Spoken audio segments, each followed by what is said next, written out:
Welcome back my YouTube channel Sagar education classes. आज हम BSc final year का chapter first प्रथम paper का सदिश सम्मिष्ट उसके बारे में जो है अध्ययन करेंगे कि क्या होते हैं और उनके जो क्वेश्चन है उनको कैसे सॉल्व किया जाता है। तो हमारे पास में एक क्वेश्चन दिया गया है कि सिद्ध कीजिए कि वास्तविक संख्याओं के क्षेत्र R पर एक समतल के सभी सदिशों का समुच्चय एक सदिश सम्मिष्ट होता है।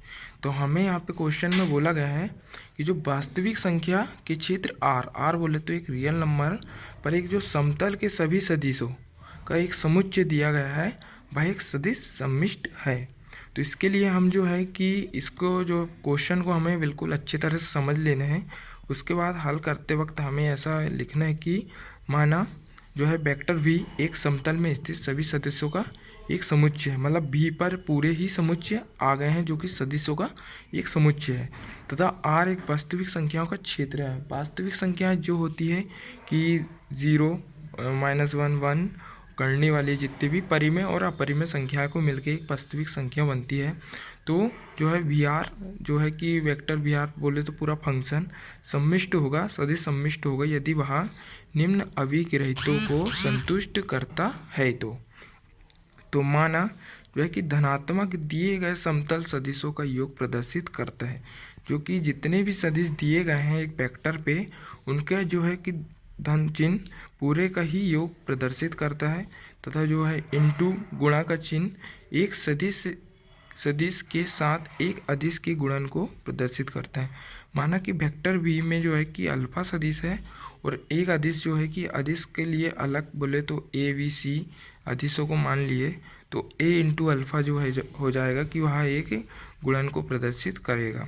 तो माना अल्फ़ा और जो बीटा है कि वहाँ वेक्टर v में है, मतलब वेक्टर v के लिए अल्फ़ा बीटा गामा ये सभी आ जाएंगे, ये सदिश हो जाएंगे, तथा a एक रियल नंबर है जो कि वास्तविक संख्या है। तो मतलब a जो है वो पूरे ही वास्तविक संख्या में उपस्थित होगा, तो इनका योग भी मतलब वेक्टर v में उपस्थित होगा, अल्फ़ा प्लस बीटा, और अल्फ़ा बीटा दोनों ही जो है वेक्टर v में होंगे।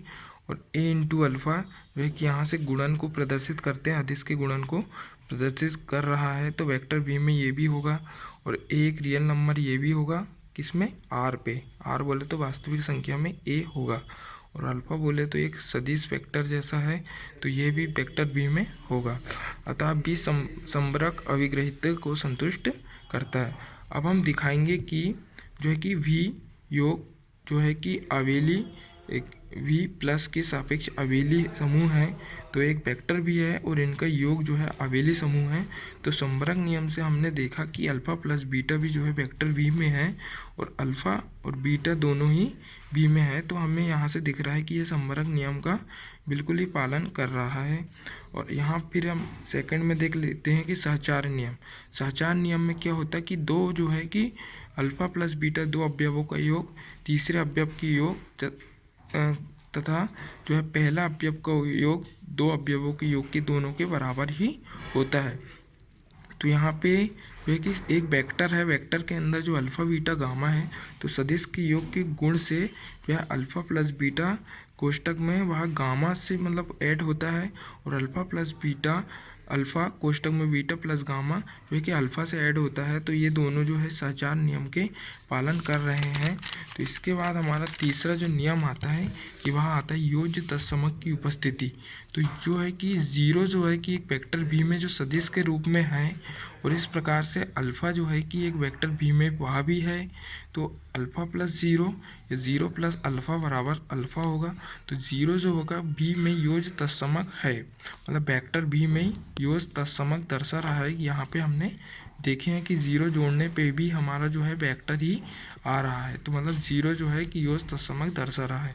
इसी प्रकार योज्य प्रतिलोम की उपस्थिति में माना जो है कि अल्फ़ा जो है कि वेक्टर v में तो हम देखते ही आ रहे हैं कि सभी में जो है कि वेक्टर v में तो अल्फ़ा और बीटा और ये गामा सभी है, और रियल नंबर R पे है -1, मैंने जो कि बता दिया हूँ 0, 1, -1 ये सभी जो है वास्तविक संख्या में है।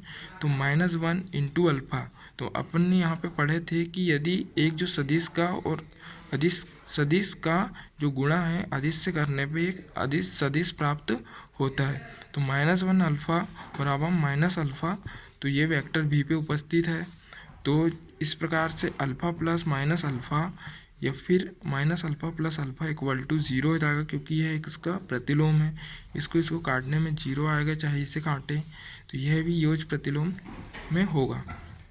इस प्रकार क्रम विनिमय नियम कि क्रमों को पलटना, अल्फ़ा प्लस बीटा है तो बीटा प्लस अल्फ़ा होगा, क्योंकि अल्फ़ा बीटा एक वेक्टर भी में होगा, या फिर बीटा अल्फ़ा भी बोल सकते हैं आपकी जो है कि वेक्टर भी में होगा। तो यह सदिश योग क्रम विनिमय नियम का भी पालन करता है। अब V2 में ये तो सभी जो पाँचों है ये V1 में आ गए। अब V2 के लिए हम देखते हैं अल्फ़ा बीटा जो है कि एक वेक्टर भी में है, तथा ए बी ये जो है कि अदिश संख्याएं जो है कि R एक वास्तविक संख्या में है।